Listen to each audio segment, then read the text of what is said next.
पिछले कुछ दिनों से सोशल मीडिया पे इस बात पे काफी डिस्कशन हो रहा है, बहुत सारे कमेंटिंग हो रही है कि हमें चाइनीज प्रोडक्ट्स को कर देना चाहिए बैन।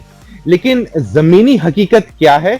आज के इस डायरेक्ट दिल से के इंटरव्यू में हम बात करेंगे ऑल इंडिया मोबाइल एसोसिएशन के प्रेसिडेंट के साथ और जानने की कोशिश करेंगे ग्राउंड में क्या हो रहा है और उन्हें क्या क्या दिक्कतें हो रही हैं, आ रही हैं, और साथ ही साथ अगर वो इंडियन ब्रांड्स के फोन बेचना चाहते हैं उसमें क्या दिक्कत आ रही है।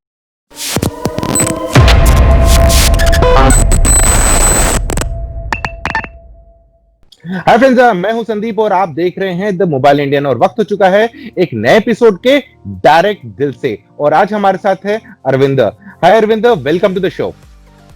Thank you so much Sandeep for having me here. Right, so Arvind, सबसे पहले डायरेक्ट क्वेश्चन आपसे यही पूछते हैं कि पिछले कुछ दिनों से सोशल मीडिया पे खासकर बहुत ज्यादा लोगों की कमेंट्स हो रहे हैं कि हमें चाइनीज प्रोडक्ट्स को बैन कर देना चाहिए, हमें वो यूज नहीं करने चाहिए। जमीनी हकीकत क्या है? क्योंकि आप एक रिटेल एसोसिएशन के प्रेसिडेंट हैं, तो आप सब रिटेलर से बातचीत करते रहते हैं और आपको पता भी लगता है कि एक्चुअल में ये चीज इंप्लीमेंट हो रही है कि नहीं। हाँ देखिए संदीप, डेफिनेटली जो हुआ है बॉर्डर पे उसका तो हमारे दिल में भी बहुत दुख है उस चीज का। और आप जानते हैं इंडियंस थोड़े इमोशनल भी हम ज्यादा हैं, और अगर हम एक क्रिकेट मैच में भी हार जाएं तो हम कैसा बिहेव करते हैं, और ये तो बहुत ही बुरा हुआ हमारे साथ। और इसका असर मार्केट में दिखाई दे रहा है। आज कस्टमर जो मार्केट में आ रहा है, कंज्यूमर मार्केट में आ रहा है, और काफी कंज्यूमर्स ने चाइना प्रोडक्ट्स को मना करना शुरू कर दिया है और कहते हैं हमें कुछ और दिखाइए। पर मोबाइल इंडस्ट्री की सिचुएशन बहुत डिफरेंट है। आज अगर हम एक या दो ब्रांड छोड़ के देखें तो सारे ब्रांड्स चाइनीज ही हैं, और उसके कारण अगर मैं नाम भी लूं तो थोड़े से वो एक्सपेंसिव ब्रांड्स हैं और एक आम आदमी की खरीदारी की पहुंच से बाहर है।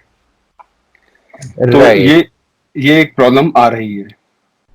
लेकिन परसेंटेज टर्म्स में अगर बात करें कि एक्चुअली आप जो शिफ्ट देख रहे हैं, जैसे कि आपने बताया कि कुछ लोग अब इंडियन प्रोडक्ट्स मान रहे हैं, कितने कितने परसेंटेज कस्टमर्स होंगे? 30%, 20% या 50%? कितना आपको लग रहा है अभी? देखिए, अगर मैं रियलिटी की बात करूं प्रैक्टिकली, तो कई लोग हैं। 10 में से करीब 4 कस्टमर्स ऐसे हैं जिन्होंने आज बात करनी शुरू कर दी कि भाई हमें चाइनीज मत दिखाइए, हमें दूसरा प्रोडक्ट दिखाइए। पर प्रॉब्लम ये भी है साथ ही के साथ कि हमारे पास उसी प्राइस रेंज में, उस स्पेक्स में हमारे पास कोई दूसरा प्रोडक्ट भी नहीं है उसको ऑफर करने के लिए। आज आप देखते हैं कि कोविड के बाद जो आर्थिक व्यवस्था है देश की, और आपने देखा ये करीब एटलीस्ट 60% जो पॉपुलेशन है जिसके सैलरी कट है या जॉब्स चली गई हैं, और फाइनेंशियल क्रंच है मार्केट में।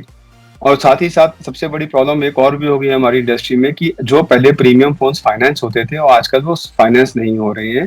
मॉरिटोरियम के कारण ईएमआई आगे चली गई है, कंज्यूमर्स के पुराने लोन बकाया है, पॉलिसीज चेंज हो गई हैं, बैंकिंग जिनकी कलेक्शन नहीं हो पा रही है वो स्ट्रिंजेंट हो गई है, और जहाँ पे जीरो डाउन पेमेंट होती थी वहाँ पे वो डाउन पेमेंट ज्यादा मांगी जा रही है। तो कंज्यूमर के पास तो बहुत कम चॉइस रह गई है कि वो कोई अच्छा फोन भी ले पाए या किसी और दूसरे ब्रांड में जाना चाहे तो वो खरीद भी पाए। और साथ ही साथ मार्केट में बहुत बड़ा एक शिफ्ट आ गया है कैश क्रंच के कारण, जो हमारी मार्केट में तकरीबन, अगर मैं अंदाजा लगाता हूँ, 48% तक की हमारी मार्केट 15,000 तक, या 50% की मार्केट 15,000 तक थी, वो आज हमारी मार्केट करीब 80%, 75% प्लस 15,000 तक के फोन पे आके रुक गई है।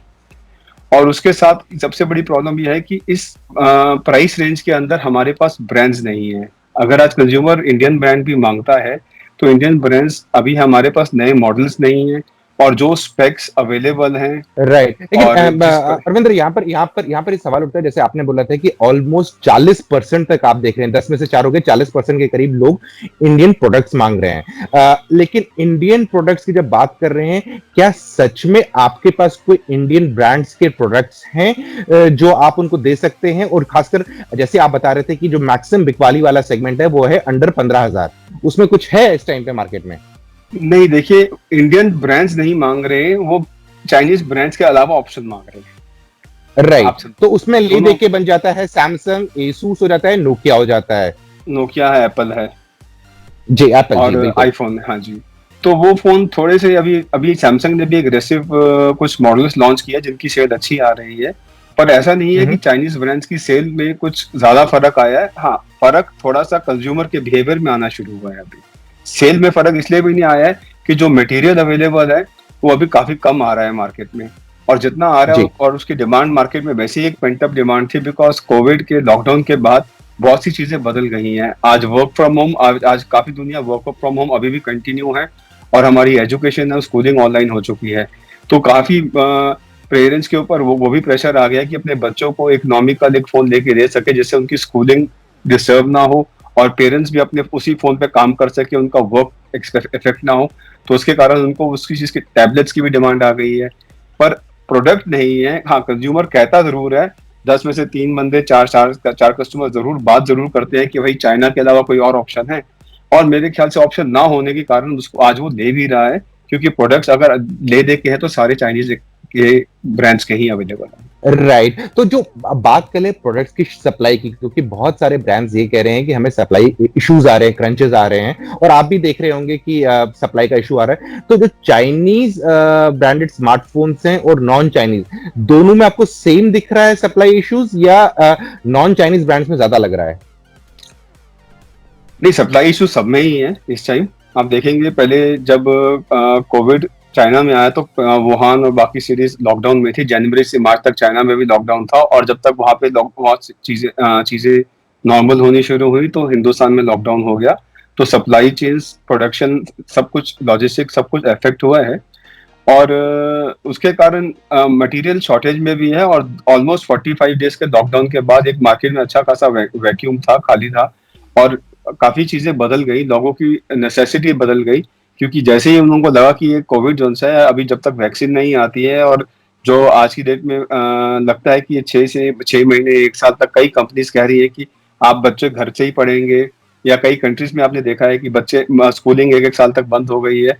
तो उनकी जिसका वो आइडिया लग गया कि अब इसके बिना ये नेसेसिटी है, आज आपने एसेंशियल्स भी ऑर्डर करनी है, कुछ भी करना है, तो डेफिनेटली मोबाइल एक बहुत बड़ी नेसेसिटी है। चाहे बिल्कुल आपकी बिल्कुल, पेमेंट्स मोबाइल है, यूजर है, आपके लिए सब चीज के लिए मोबाइल यूज होगा। तो हाँ अब ये जी। बताइए कि क्या आपको इस टाइम पे लगता है, करंट सिनेरियो में जो आपको फीडबैक मिल रहा है अपने रिटेल एसोसिएशन के मेंबर से, क्या नॉन चाइनीज ब्रांड और खासकर और साथ ही साथ इंडियन ब्रांड्स, क्या उनके पास अभी ऐसा पोर्टफोलियो है कि वो चाइनीज ब्रांड्स को टक्कर दे सकते हैं? देखिए, अभी चाइनीज ब्रांड जरूर चाइनीज है। मैं यहाँ पे एक और बात करना चाहूंगा, जैसे आज हमारे मार्केट में कई जगह पे काफी नॉन पॉलिटिकल पार्टीज ने, जिन्होंने रिटेलर्स को एक मैसेज भी दिया कि आप अपनी ब्रांडिंग उतार दीजिए, या उनको टाइम भी दिया कि अगर 5 से 6 दिन में आपने ऐसा नहीं किया तो आपके ऊपर, मतलब हम कुछ अगर नुकसान होगा तो हम उसके लिए जिम्मेदारी नहीं है। तो हमें आक्रोश तो दिख रहा है। और इसमें रिटेल, अगर एज ए कम्युनिटी में बात करूं, आज एक रिटेलर्स के बिहाफ से बात करूं, तो ये जो भी आज डिमांड है, या जो भी स्टॉक, जो भी आज माल मिल रहा है, आज ये मटेरियल तो मेड इन इंडिया है एक्चुअली। और गवर्नमेंट के कहने पर ही ये कंपनियां आई और यहाँ माल आया, और आज दुकानदार लेके बेच रहा है और टैक्स भी भर रहा है उसके ऊपर।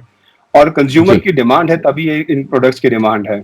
आज जो सेंटीमेंट्स हैं, हाँ, वो सेंटीमेंट्स हर्टेड हैं, जो आज हमारे बॉर्डर पे हुआ है, हमारे जवानों के साथ हुआ है, वो सेंटीमेंट्स बिल्कुल हर्टेड है।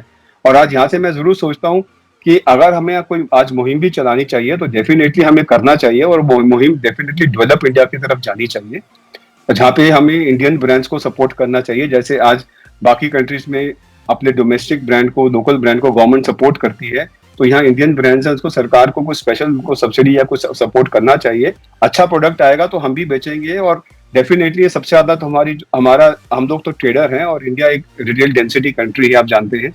और आज ट्रेडर वही चीज बेचता है जो कंज्यूमर मांगता है। राइट। और आपने एक और बड़ी इंटरेस्टिंग चीज कही कि बहुत सारी एसोसिएशन और बहुत से इंडिविजुअल्स भी आप लोग के रिटेल एसोसिएशन के मेंबर्स को कह रहे हैं कि बोर्ड हटा दीजिए, कोई भी चाइनीज स्मार्टफोन का बोर्ड मत लगाइए। तो इसमें दो चीजें उठती हैं। पहली चीज ये है कि बहुत जगहों पे हमने ये भी देखा है कि तोड़फोड़ हो रही है, कि जहां पर बैनर्स को तोड़ा जा रहा है, और ऐसा जहां तक मुझे पता है, आप लोग 1 से 1.5 लाख रुपए सिक्योरिटी डिपॉजिट देते हैं ब्रांडिंग के लिए ब्रांड्स को। तो अगर ये टूट जाते हैं, इसका पैसा क्या आप लोग की जेब से जाएगा, या ब्रांड्स कह रहे हैं कि नहीं आपको सपोर्ट करेंगे अगर किसी लोगों ने तोड़ा? देखिए, ऐसा है कि जैसे हालात बन रहे थे, तो एज एन एसोसिएशन हमें लगा कि इमीडिएटली हमें सारे ब्रांड्स को ये इन्फ्ला करना चाहिए, क्योंकि आज कुछ ब्रांड्स के ब्रांडिंग में रिटेलर्स ने सिक्योरिटी भी दे रखी होती है, और कुछ ब्रांड्स के ब्रांडिंग के साथ रिटेलर का पे आउट भी लिंक्ड होता है, यानी कि आज वो जो फोन बेच रहा है, टारगेट अचीव कर रहा है, तो उसका पे आउट भी तब उसको मिलता है जब बाहर उसकी ब्रांडिंग होती है। तो इस केस में अगर कोई तोड़फोड़ हो जाती है या नुकसान होने का लगता है कि दुकान पर नुकसान हो सकता है, या जैसे हमारे वो संस्थाएं जो लोग आ रहे हैं और हमें बता कर जा रहे हैं, चेतावनी देकर जा रहे हैं कि आप इस बोर्ड को हटा दीजिए, वरना आपकी दुकान का अगर शीशा टूट जाए, कुछ और हो जाए, तो हमें उस चीज का भी डर है। आज देखिए, आक्रोश में जब भीड़ आती है और सबने मास्क डाला होता है, तो दुकान की चोरी ना हो जाए, आग ना लग जाए, उस चीज का भी हमें डर है। तो हमने इसलिए इस सिक्योरिटी को देखते हुए हमने सारे ब्रांड्स को बोला, या तो आप रिटेलर को परमिशन दे दीजिए बोर्ड उतारने के लिए, या आपको लगता है तो आप बोर्ड उतार दीजिए, या उसको ढक दीजिए। तो उसमें से एमआई सबसे आगे आया और उसने मेक इन इंडिया का फ्लेक्स लगा के अपनी दुकानों पे लगाना शुरू किया। बाकी ब्रांड से अभी राइट, हमें ऐसा कुछ। राइट। तो जो अब एमआई वाली की Xiaomi की जो पहल हुई है, उन लोग ने सब बोर्ड चेंज करवा रहे हैं और उस पर लिखा रहे हैं मेक इन इंडिया। क्या आपको लगता है कि इस पहल से जो लोग आपसे नाराज हैं, जो जिन लोगों ने आपको बोला है कि बोर्ड हटाइए, वो इस चीज से ओके रहेंगे या वो इस बोर्ड को भी हटाएंगे? देखिए, इस चीज का कहना बहुत मुश्किल है। जब भीड़ होती है उसका क्या सेंटिमेंट्स होते हैं उसका कहना बहुत मुश्किल होता है। हाँ, जी, डेफिनेटली आज बात हो रही है, चाइना की बात हो रही है, चाइना के सारे प्रोडक्ट्स की बात हो रही है। आज हमारी एसोसिएशंस, जो हमारी बड़ी संस्थाएं भी इस चीज की लिस्ट बना रही हैं और इस चीज पे काम कर रही है कि जो सामान पूरा चाइना में बनता है पहले उसका बहिष्कार किया जाए, और धीरे धीरे जी। जो चीजें यहाँ पे हैं हम यहाँ डेवलप की जाए। तो अभी तो ये रोज मार्केट सिचुएशन चेंज हो रही है, इसका बहुत जल्दी कुछ कहना मुश्किल है अभी आज। तो यहां पर आप ये हिंट कर रहे हैं कि जो रिटेल एसोसिएशन है वो इस चीज पे काम कर रही है कि जो प्रोडक्ट्स 100% इंपोर्ट पे आ रहे हैं उनको बेचना नहीं है, लेकिन जो प्रोडक्ट्स मेक इन इंडिया में बन रहे हैं या चाहे वो असेंबली हो रहे हैं, उनको ज्यादा प्रायोरिटी दी जाए। नहीं, उनकी प्राइट हाँ उसकी प्रायोरिटी नहीं दी जाए। देखिए, डेफिनेटली आज जो हिंदुस्तान में प्रोडक्ट्स बन रहे हैं और उसका भी हमें लगता है कि एक प्लान होना चाहिए और रूट प्लान होना चाहिए सरकार की, और डेफिनेटली गवर्नमेंट की तरफ से होना चाहिए। और गवर्नमेंट भी जानती है कि जो बॉर्डर पर हो रहा है या जो मार्केट पर हो रहा है, और उसको डेफिनेटली करेक्ट करने के लिए पॉलिसीज पे काम करना पड़ेगा। किसी चीज को तोड़ के या किसी चीज को करने से काम नहीं होगा। आज कंज्यूमर को अब समझना पड़ेगा। आज उसकी जो चॉइसेस हैं वो आज हमारा हिंदुस्तान का भविष्य डिसाइड करेंगी। he has to become more aware, he has to take उसको अपनी चॉइसेस को फुट डाउन करना पड़ेगा। और ऐसा कई कंट्रीज में ऐसा हमने देखा भी है, जैसे हुआवे के साथ हुआ था चाइना में। तो चाइनीज लोगों ने अपने ब्रांड को सपोर्ट किया जब, और उसको खूब खरीदा। तो ऐसे ही इंडियन कंज्यूमर का भी बहुत बड़ा रोल रहेगा। और रिटेलर है, डेफिनेटली हम तो चाहेंगे हिंदुस्तान की चीज बेचना, 100% राइट, चाहेंगे।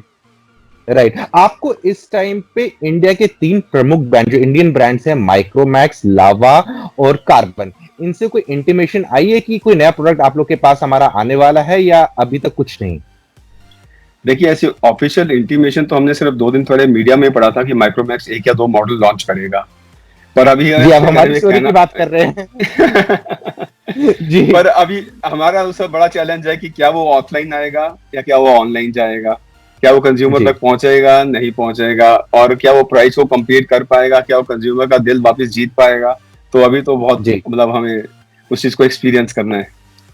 राइट। और अगर बात बात करें बाकी ब्रांड्स की जो कि नॉन इंडियन ब्रांड और नॉन चाइनीज हैं, उसमें अगर सैमसंग आ जाता है, एसूस आ जाता है, आपका एलजी आ जाता है, उसके अलावा आपके पास नोकिया आ जाता है। तो नोकिया तो ऑफलाइन मार्केट में डिवाइसेस शायद बेचता नहीं है, तो इसका भी आपको थोड़ा नुकसान उठाना पड़ रहा है।